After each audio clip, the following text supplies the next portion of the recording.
Hi, today is August 5th, 2026, and here are my poems for the day. The first one is poem number 1205 for the year, No Shovel. It looked like a shovel, but it definitely wasn't no shovel. For one thing, it was stuck to the wall, so you couldn't pull it off and start shoveling nothing with it.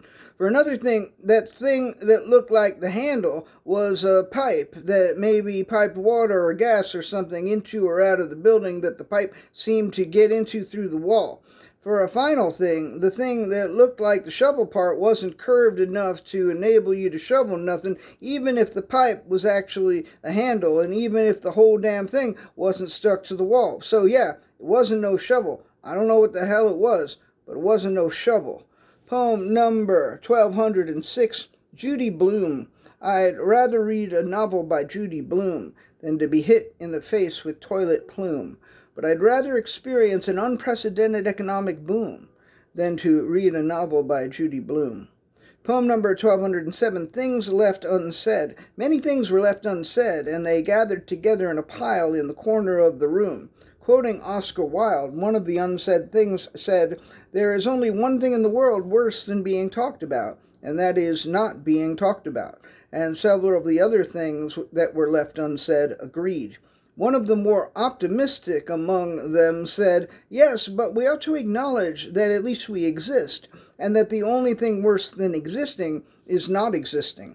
This cheered up most of them a bit, but it did nothing for the non-existent things who were gathered together in the directly opposite corner of the room.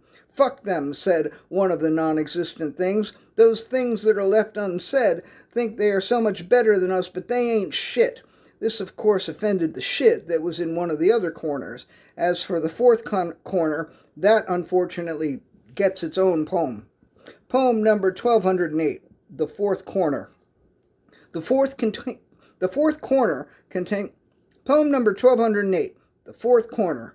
The fourth corner contained not only nothing that existed, but also nothing that didn't exist. In one sense, it was full of emptiness. In a similar sense, it was devoid of fullness. It was also under the mistaken impression that it was actually the first corner.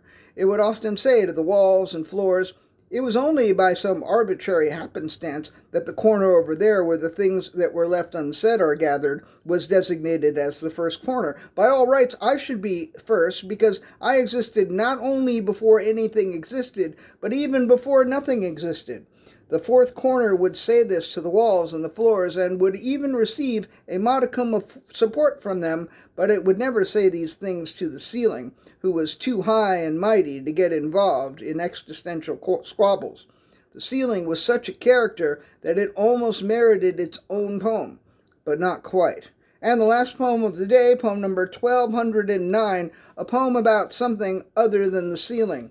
In the year of our Lord, 2026, poem number 1209 surveyed the landscape and stood on the wind-swept ridge and took a deep breath of that restorative country air.